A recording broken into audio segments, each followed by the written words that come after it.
No Saber Direito desta semana, o professor Pedro Abiessabe traz um curso sobre direito ambiental. Além de abordar a teoria geral e os princípios, durante as 5 aulas, você vai entender como estão posicionadas as questões ambientais na Constituição Federal. Também vai conhecer a Política Nacional do Meio Ambiente, saber o que é a responsabilidade ambiental e entender a litigância climática.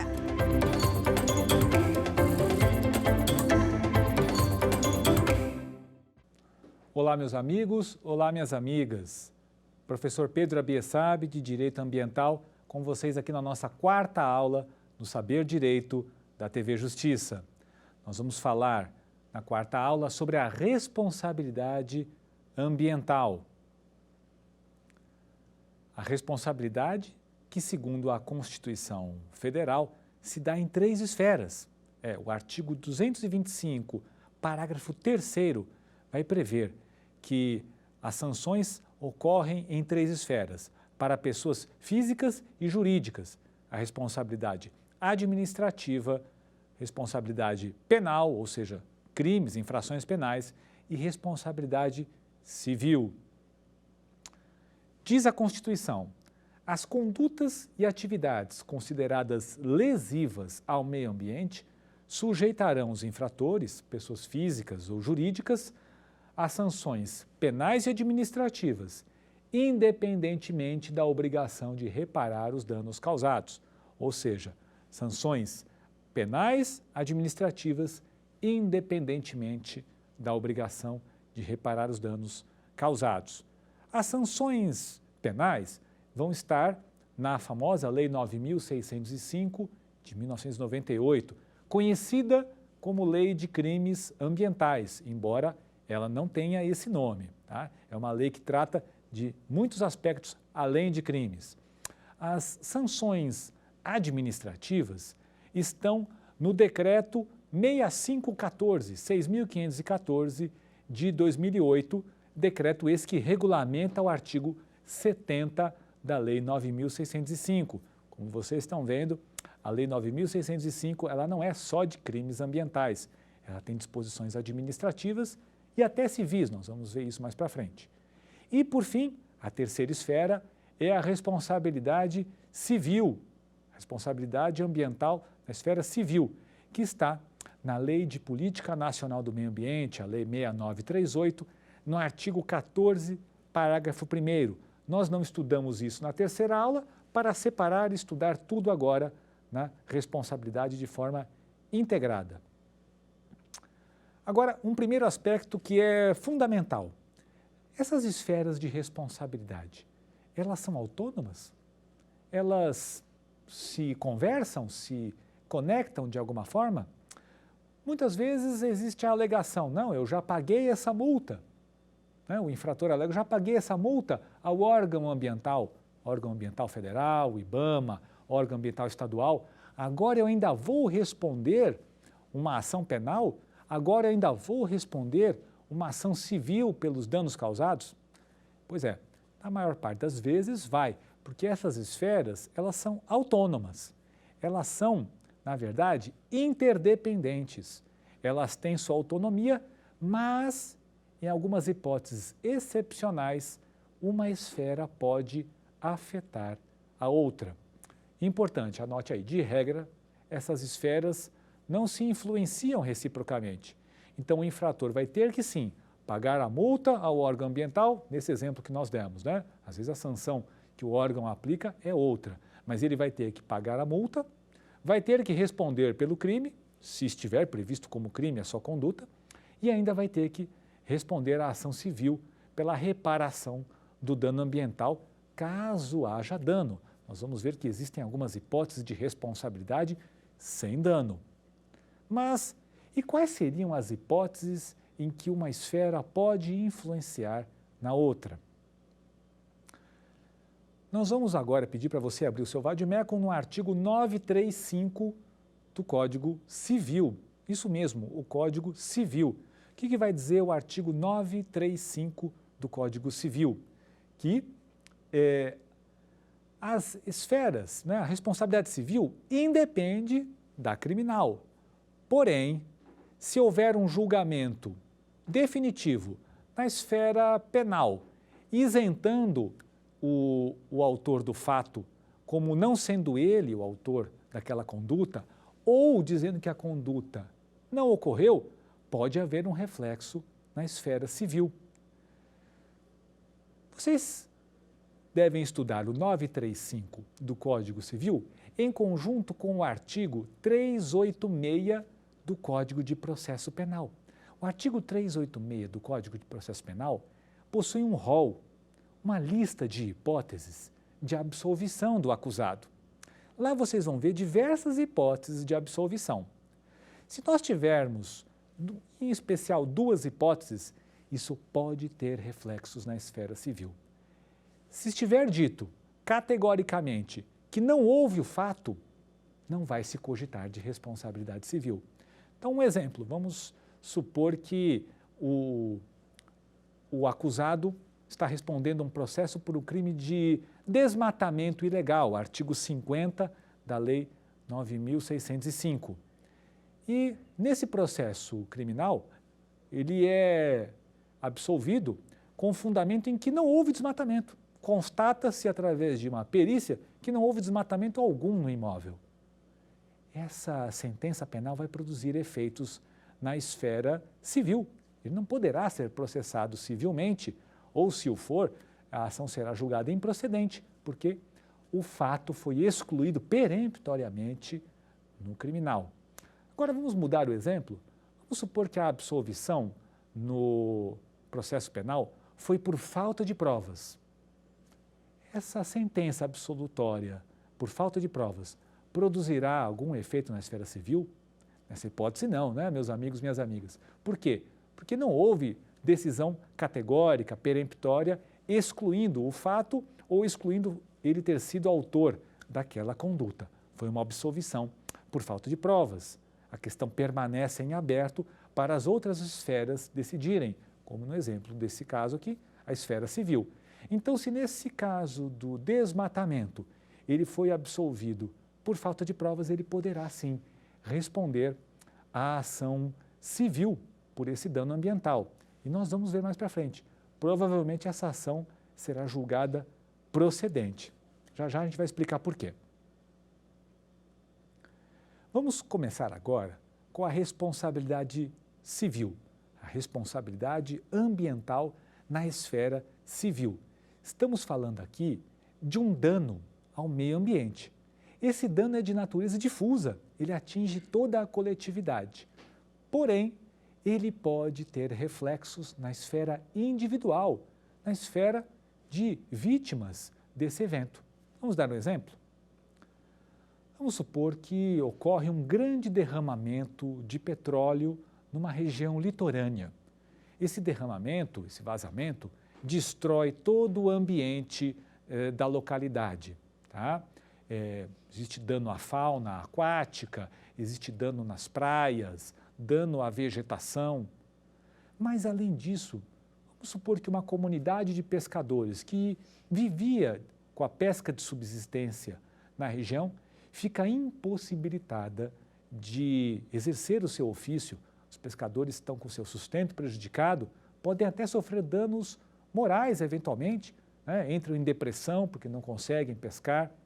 Nesse caso, nós teremos, além de uma responsabilidade no âmbito difuso, nós teremos também uma responsabilidade individual das chamadas vítimas conexas ou vítimas por ricochete desse dano ambiental. Então, cuidado, o dano ambiental, ele provoca efeitos difusos, mas também pode provocar efeitos individuais. E esse dano provoca, como nós demos no exemplo, pode provocar um efeito patrimonial, mas também um efeito moral. Podemos ter um dano ao meio ambiente em si. Esse dano seria chamado de patrimonial, deverá ser recuperado o meio ambiente, indenizado pelos danos causados quem cometeu o derramamento de petróleo. Mas também podemos ter um dano moral. Esse dano moral também vai poder ser individual ou difuso. Sim, hoje a jurisprudência dos nossos tribunais já pacificou o acolhimento do dano moral difuso, aquele dano moral sofrido pela coletividade, que não tem nada a ver com o sofrimento, o abalo psíquico da esfera do dano individual. O dano moral difuso é aquele que vai atingir valores de uma sociedade. Ele tem uma outra leitura diferente do dano moral individual. Um julgado importante sobre esse tema é do STJ, o recurso especial 1.269.494, 1269494. Anotem esse julgado e leiam a ementa. Ela é muito didática e é de fundamental importância para a compreensão da amplitude do dano moral difuso. E qual é a abrangência da responsabilidade civil ambiental? Em primeiro lugar, a reparação in natura, reparação específica. Esse meio ambiente deve ser recuperado. Nesse exemplo que demos do vazamento, as águas devem ser despoluídas, as praias descontaminadas. Se houve uma mortandade de espécimes animais, devem ser custeados projetos para repovoamento de toda a fauna atingida, reflorestamento de danos causados à flora. Enfim, essa é a reparação in natura. Mas também pode haver a compensação ecológica, através de obrigações de dar, de fazer. Podem ser custeados projetos, por exemplo, de educação ambiental, podem ser custeados projetos para equipar órgãos ambientais incumbidos da fiscalização, fornecendo viaturas, drones, equipamentos, softwares de monitoramento ambiental. E, por fim, a indenização pecuniária. Também pode ser fixada uma indenização pecuniária, um determinado valor que sirva de desestímulo à prática desses ilícitos. Muitas vezes, essa indenização vai ser fixada avaliando-se o bem lesado, ou seja, qual o valor daquela floresta. Muitos podem dizer que o valor é incomensurável, mas é possível sim mensurar um valor aproximado da floresta destruída, da água contaminada. Agora é importante, a prioridade do direito ambiental sempre é a reparação in natura, é a reconstituição do ambiente lesado. E a indenização é sempre a última das opções, o que não impede a condenação concomitante do poluidor nessas três modalidades. O STJ tem um julgado muito didático sobre isso, o recurso especial 1.145.083, 1145.083. Esse recurso especial, o STJ vai fixar que a indenização ambiental deve ser compreendida, aspas, o mais amplamente possível, ou seja, de forma mais abrangente a capturar, a conseguir reunir todos os elementos do dano ambiental para que nada fique fora da indenização. E importante nesse sentido, a súmula 629 do Tribunal da Cidadania. Aspas, quanto ao dano ambiental, é admitida a condenação do réu, a obrigação de fazer, de não fazer, cumulada com a de indenizar.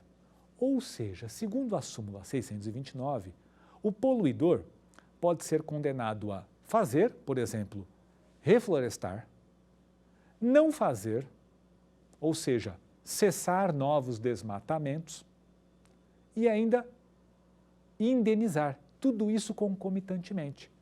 Se ele praticou, por exemplo, um desmatamento, ele pode ser condenado a reflorestar, cessar, não fazer novos desmatamentos e ainda indenizar, tudo cumuladamente. Essa é a abrangência da súmula 629 do STJ. E importante, o dano ambiental, segundo jurisprudência fixada pelo STF no tema 999, é imprescritível. Estamos tratando de um direito de natureza indisponível, que pertence não só às presentes, como às futuras gerações, motivo pelo qual esse estado de ilegalidade causado pelo dano ambiental não pode ser beneficiado pela prescrição. portanto, a reparação do dano ambiental é imprescritível. Estamos falando aqui na esfera civil, é claro. Ainda na responsabilidade civil, a jurisprudência é bem farta, e vocês estão vendo, e é de suma importância o estudo dessa jurisprudência de STF e STJ. Vamos lembrar aqui da súmula 613 do STJ, que não vai admitir a teoria do fato consumado no direito ambiental. Vamos explicar melhor isso.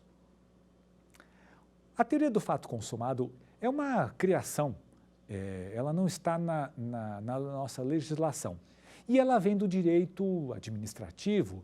Ela vai dizer o seguinte: diante de situações consolidadas há muito tempo, com situações de ilegalidade, essas situações seriam toleráveis. Tá?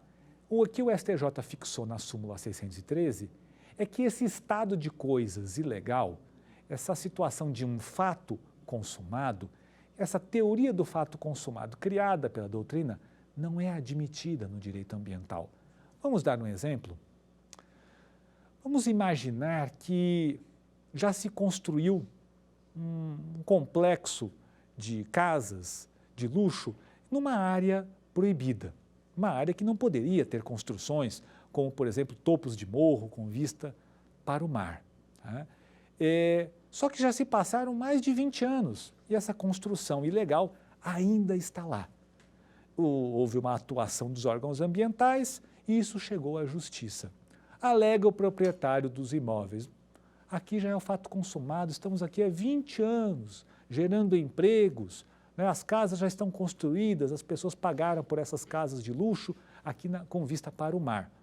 Pergunta: é possível ao juiz negar a ordem de demolição, negar a responsabilidade ambiental, a indenização, a necessidade de reflorestamento dessa área desmatada, com base na teoria do fato consumado? A resposta é não. Segundo o STJ, na súmula 613, a teoria do fato consumado não se aplica no direito ambiental brasileiro.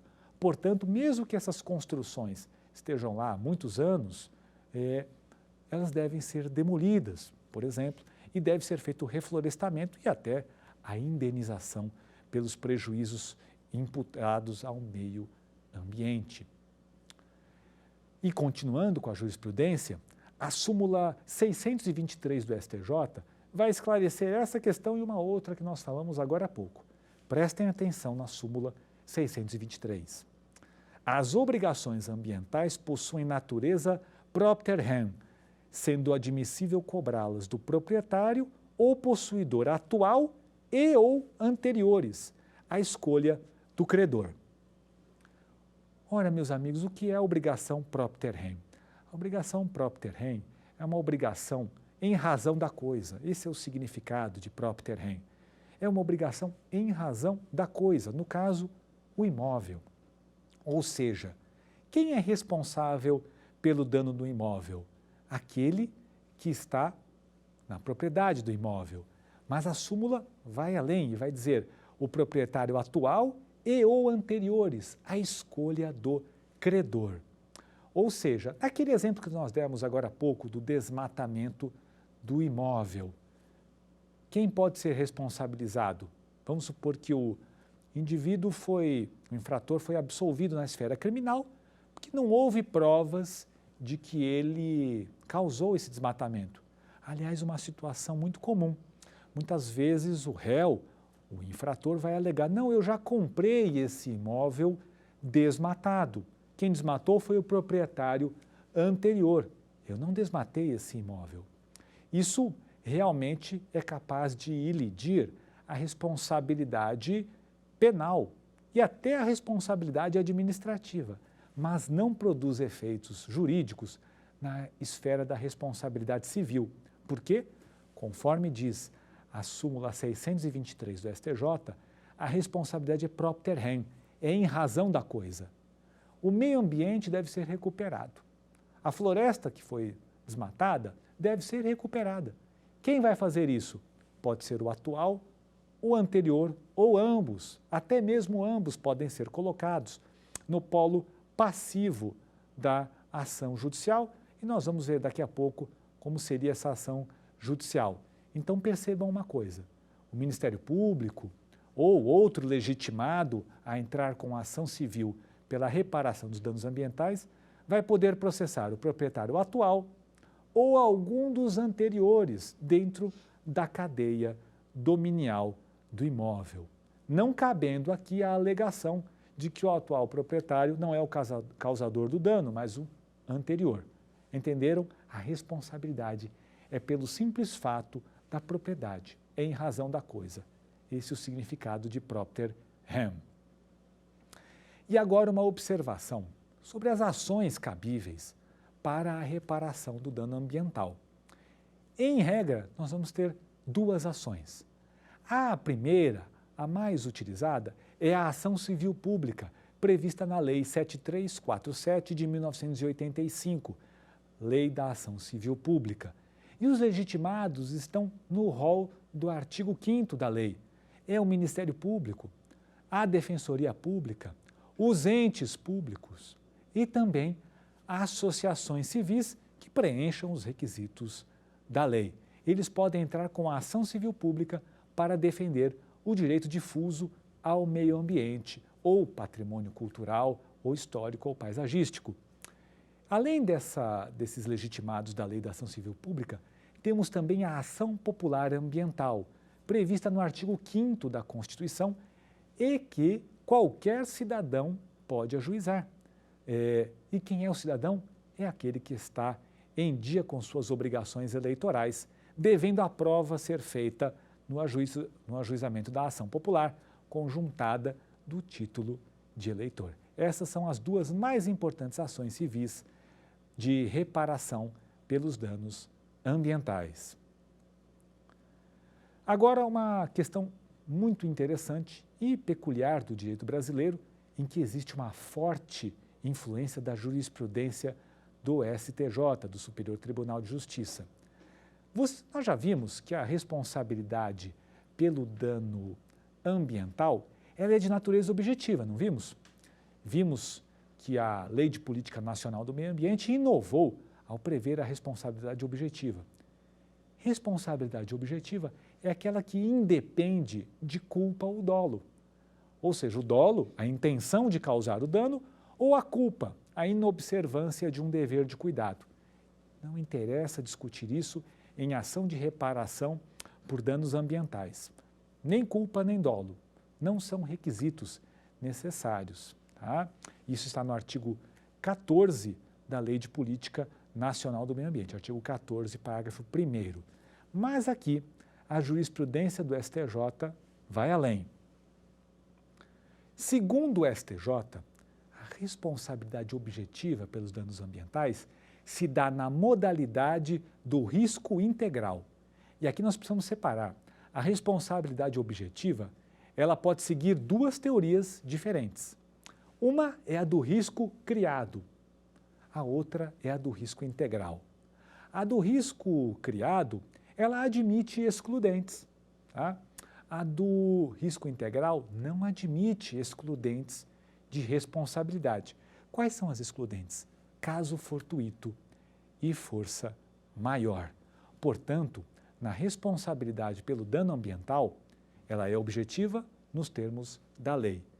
E ela é objetiva pela teoria do risco integral, conforme a jurisprudência do STJ. Cuidado com pegadinhas, porque às vezes o examinador pode dizer para você, na questão, a responsabilidade é objetiva pelo risco integral nos termos da lei. E não é nos termos da lei, porque foi o STJ que inseriu esse novo elemento, a teoria do risco integral. Vamos a um exemplo. No risco integral, todo e qualquer evento relacionado ao empreendimento vai ser imputado ao empreendedor. Um exemplo clássico, se uma determinada mineradora possui uma barragem para seus rejeitos decorrentes dessa mineração, se ocorrer um terremoto na região, um terremoto de grande escala, e a barragem se romper e disso resultar danos ambientais, a mineradora vai ser degradadora e poluidora. Ela não vai poder alegar em sua defesa o caso fortuito ou força maior decorrente do terremoto. Por quê? Nos termos da jurisprudência do STJ, vejam só, a responsabilidade pelo dano ambiental é objetiva e informada pelo risco integral, sendo o nexo de causalidade o fator aglutinante, que permite que o risco se integre na unidade do ato, sendo descabida a invocação pela empresa responsável pelo dano ambiental de excludentes de responsabilidade civil para afastar a sua obrigação de indenizar. Esse julgado é muito importante e nós vamos encontrar esse entendimento nos temas de recursos repetitivos 681 e 707. E outro julgado importantíssimo também é o repetitivo no tema 438, que vai rejeitar também a alegação de culpa exclusiva de terceiro. O que nós extraímos desses julgados é que, se o evento está relacionado ao empreendimento, caso fortuito e força maior, não serão aceitos como forma de afastar a responsabilidade. Aí o questionamento de alguns, será que o STJ foi muito rigoroso? Não, não foi, meus amigos, porque, na verdade, o meio ambiente pertence à coletividade e às presentes e futuras gerações. É um direito fundamental, é o único direito, importante lembrar aqui, que o Constituinte qualificou como essencial. O artigo 225 fala que ele é essencial. Nenhum outro direito na Constituição é essencial e nenhum outro direito na Constituição pertence às presentes e futuras gerações. Se não houvesse isso, nós poderíamos ter hipóteses de dano ambiental sem responsável, dano ambiental sem ninguém para responder pela recuperação desse ambiente lesado. Esse dano ficaria sendo absorvido pela sociedade, que colheria os efeitos negativos. Alguns poderiam alegar, mas não é tarefa do Estado, dos órgãos governamentais reparar esse dano? Não, porque conforme a doutrina ensina, o Estado não é segurador universal. O que é o segurador universal? É aquele que se responsabiliza por todo e qualquer dano. Se o Estado fosse segurador universal, o dano acabaria sendo absorvido pelo próprio contribuinte, que arca com o custeio da máquina estatal. Então é importante, para fecharmos esse tópico, a responsabilidade pelo dano ambiental no Brasil, responsabilidade civil, é objetiva, independe de culpa ou dolo. E, segundo a jurisprudência do STJ, pela teoria do risco integral, não se admitindo causas excludentes, como, por exemplo, caso fortuito e força maior. Portanto, para fechar esse tópico, os elementos vão ser apenas os elementos da responsabilidade civil: conduta, tipicidade e nexo de causalidade. A conduta de manter aquele empreendimento, não a conduta de necessariamente causar o dano, mas de manter o empreendimento que, pelo nexo de causalidade, se conecta com o dano. E a tipicidade. E importante ainda, na jurisprudência do STJ, é lembrar do litisconsórcio passivo na ação de responsabilização. Segundo o STJ, esse litisconsórcio é facultativo. Isso mesmo, o credor ambiental, o legitimado para a ação, que pode ser tanto o cidadão na ação popular, como os legitimados da Lei de Ação Civil Pública, e o legitimado que mais ajuiza ações em todo o Brasil é o Ministério Público, pode escolher contra quem demandar. Não é necessário que se reúnam todos os responsáveis pelo dano ambiental. E qual é a finalidade dessa norma? Tornar mais ágil a recuperação do meio ambiente. Nós sabemos pela experiência que quanto mais réus são incluídos no polo passivo de uma determinada ação, mais longa será essa ação, mais tormentoso será gerir esse processo, uma dificuldade de gestão processual também.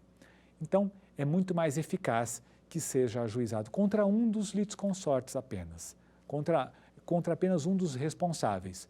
Este terá depois o direito de regresso com os demais corresponsáveis. Lembrando uma coisa, não é possível denunciação da lide nessa ação civil pública. Mas agora uma pergunta doutrinária, mas que cada vez mais vem atingindo as provas e concursos, com reflexos até na jurisprudência. E a teoria do bolso profundo, a teoria do deep pocket, oriunda do direito norte-americano, ela é acolhida no Brasil? A resposta não é tão simples assim, meus amigos. O STJ fixou que o litisconsórcio é facultativo. Quem vai ajuizar a ação pode escolher contra quem demandar. A teoria do deep pocket, oriunda do direito norte-americano, dá a quem vai ajuizar a ação o direito de processar aquele que tem mais recursos financeiros para suportar o dano. Ou seja, eu posso escolher quem tem o bolso profundo. Por isso que a teoria chama a teoria do bolso profundo. O bolso profundo seria aquele ente, que vai ser o réu da ação, que tem mais condições financeiras de reparar o dano. Mas, na prática, não existe diferença, não é mesmo? Se o STJ autoriza o legitimado ativo a processar qualquer um dos corresponsáveis pelo dano ambiental, e a doutrina norte-americana fala que pode-se escolher aquele que tem melhores condições financeiras, o efeito prático é o mesmo, porque em nosso direito, então, eu posso processar qualquer um. Mas veja bem, é importante dizer que a teoria do bolso profundo não é acolhida expressamente pelos nossos tribunais superiores. Embora, isso é importante, já existam julgados de tribunais de justiça, como por exemplo Mato Grosso do Sul, e até mesmo do TRF, o Tribunal Regional Federal da 4ª Região, julgados esparsos e ainda raros, acolhendo esta teoria. Acreditamos que em breve ela pode chegar aos tribunais superiores. E importante, se na sua prova ou concurso perguntarem sobre isso, qual é a melhor resposta?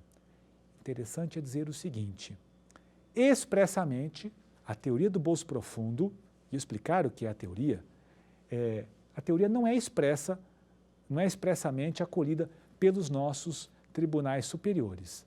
O que o STJ entende é que o credor, o autor da ação ambiental, pode escolher contra quem ajuizar. Perfeito? Essa é uma resposta equilibrada em que você explica as duas consequências, mas não fixa categoricamente que essa teoria já é aceita. Se quiser ainda caprichar um pouco mais, pode dizer que já existem julgados esparsos de tribunais de justiça acolhendo a teoria do bolso profundo, embora, repito, ela não seja acolhida expressamente nem pelo STJ, nem pelo STF. Perfeito?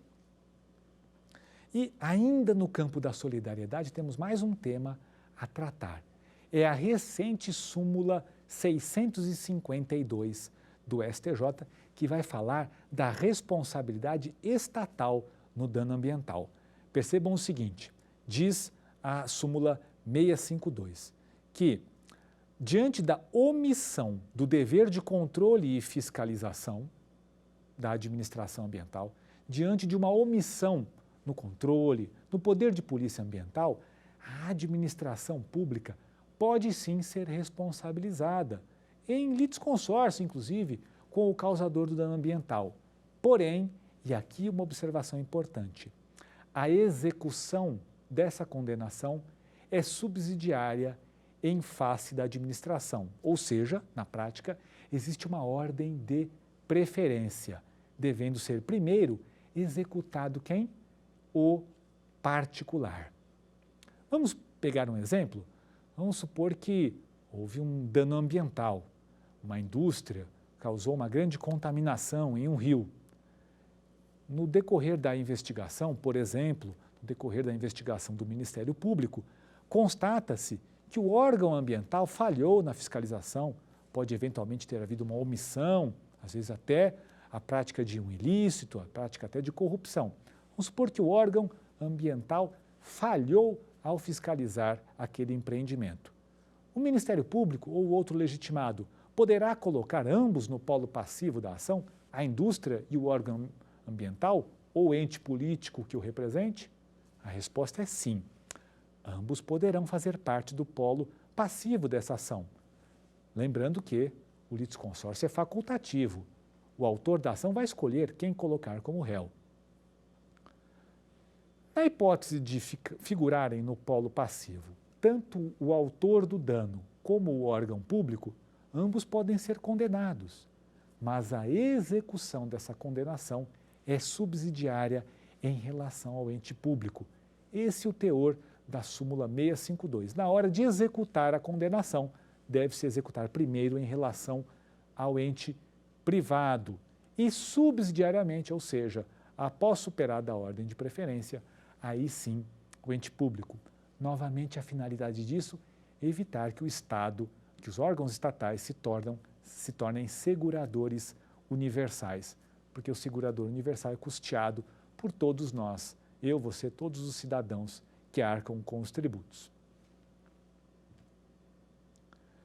Para nós terminarmos aqui a ação ambiental, é importante nós mencionarmos a súmula 618 do STJ.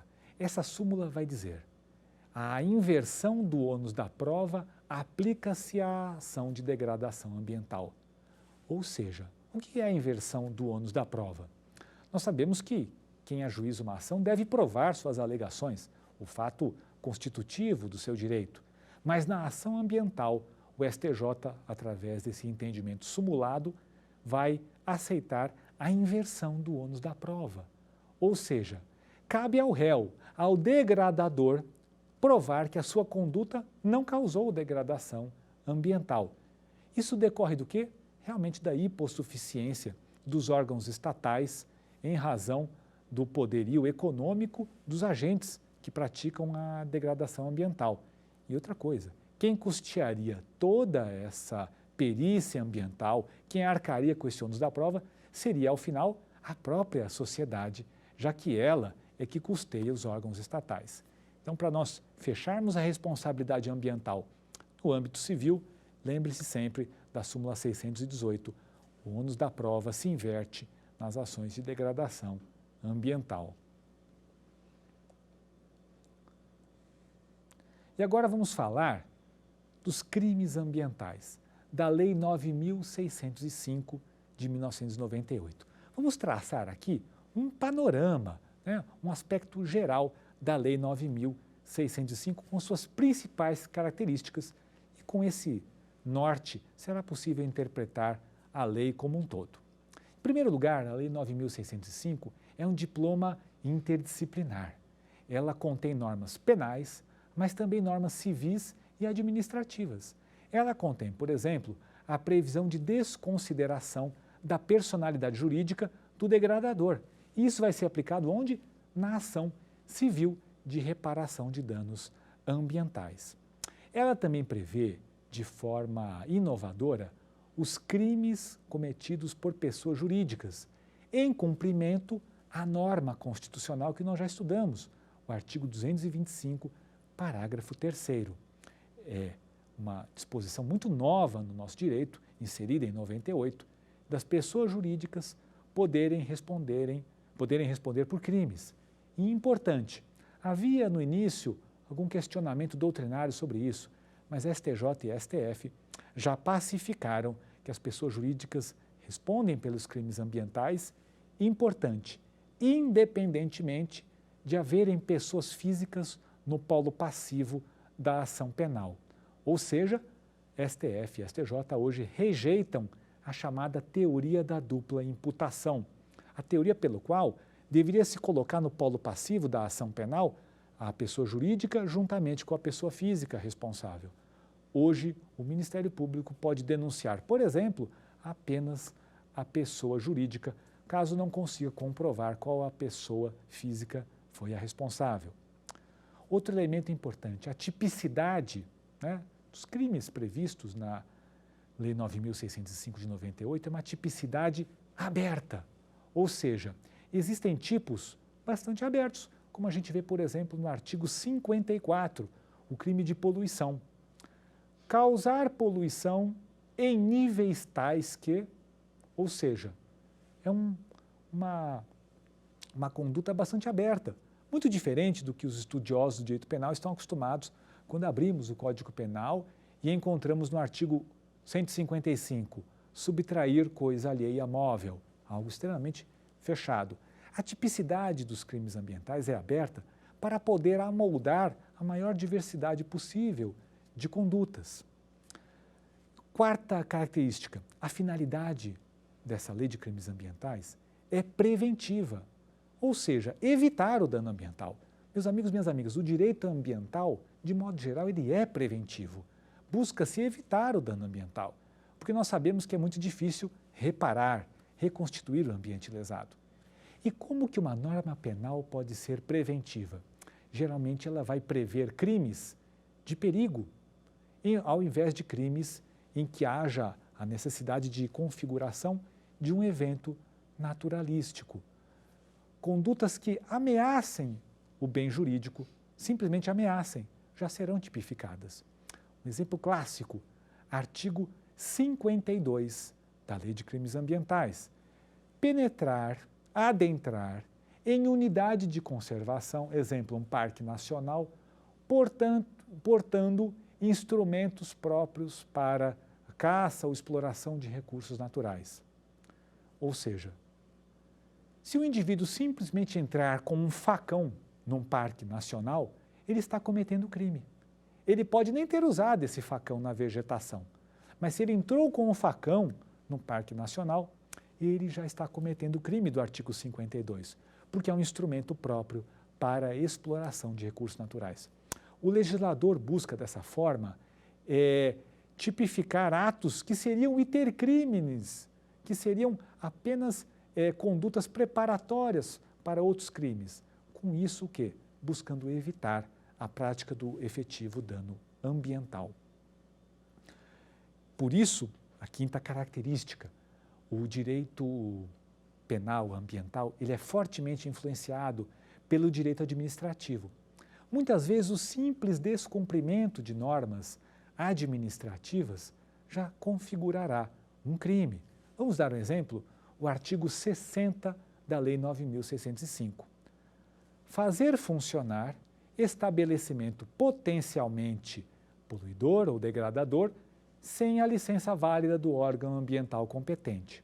Ou seja, eu tenho um empreendimento que deveria ter licença ambiental para funcionar, mas eu faço esse empreendimento funcionar sem a licença. Não se requer para a caracterização desse crime a verificação de um dano ambiental. Pelo só fato do empreendimento funcionar sem a licença, já está caracterizado o crime. Existe aqui um reforço ao direito administrativo. Ou seja, se eu descumprir uma norma administrativa, eu não pedi a licença ambiental, ela não foi outorgada, já será crime. Estou reforçando o direito administrativo. Mas também existe, apesar dessa aparente tendência sancionatória, existe um forte incentivo ao direito penal negociado. Quase todos os crimes da Lei 9.605 são passíveis de alguma forma de acordo penal, seja a transação penal, seja a suspensão condicional do processo, seja agora o novo acordo de não persecução penal, previsto no artigo 28A do Código de Processo Penal. Então, dificilmente um infrator será preso e permanecerá preso por um crime ambiental, a menos que, é claro, tenha praticado o crime em concurso com outras infrações ou seja reincidente habitual, né, em crimes. Sempre caberá ou o benefício da transação penal, ou o benefício da suspensão condicional do processo, ou o benefício do ANPP, o Acordo de Não Persecução Penal. Também existe, aqui a sétima característica, também existe uma forte necessidade de reparação do dano. Todos esses acordos que nós mencionamos estão condicionados a alguma forma de reparação do dano. Para a transação penal, por exemplo, o artigo 27 exige a prévia composição do dano.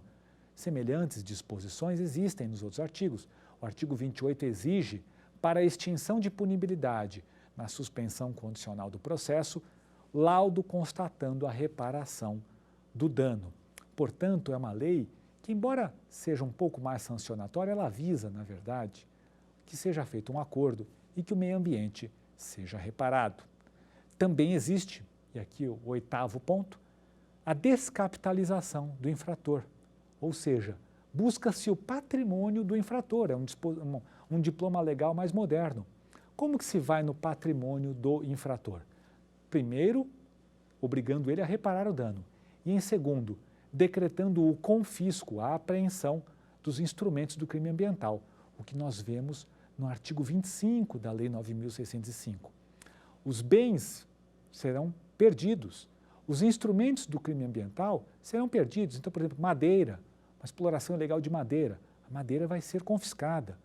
Se nesse crime ambiental foram apreendidas motosserras, tratores, caminhões que transportavam a madeira ilegal, eles serão apreendidos e não poderão retornar ao infrator, deverão ser confiscados. Por último, existe uma observação importante, o agente garantidor. A lei vai prever no artigo 2º, que todo aquele que concorre para a infração será responsável por ela, inclusive, abre aspas, aquele que, sabendo da conduta criminosa de outrem, deixar de impedir a sua prática quando podia agir para evitá-la. Vejam só, aquele que poderia agir, deveria e poderia agir para evitar a prática, também será responsabilizado. Essas as principais características da Lei de Crimes Ambientais. E para finalizarmos aqui, a responsabilidade ambiental na esfera administrativa, típica do poder de polícia. Poder de polícia sempre exemplificado pelo artigo 78 do Código Tributário Nacional.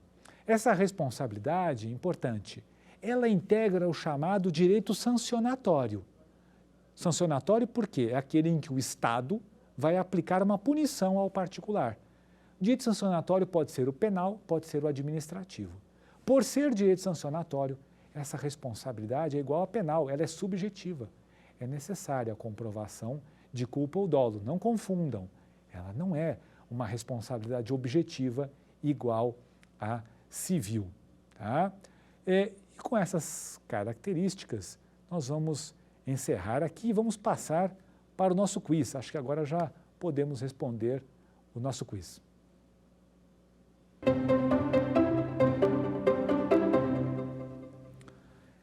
A responsabilidade por omissão do Estado ante inexecução de termo de ajustamento de conduta ambiental celebrado entre o Ministério Público e empresa privada e essa questão foi retirada do concurso para promotor de justiça do Ministério Público do Tocantins. Qual será essa responsabilidade? De caráter e execução solidários? De caráter solidário, mas de execução subsidiária? Absoluta, podendo ser executada exclusivamente contra o Estado? Será? Apenas passível de punição se tiver havido ação comissiva do ente federativo? Você já sabe a resposta? A resposta é B de bola. Nesse caso, meus amigos, lembrem-se, em primeiro lugar, da súmula 652 do STJ que nós falamos.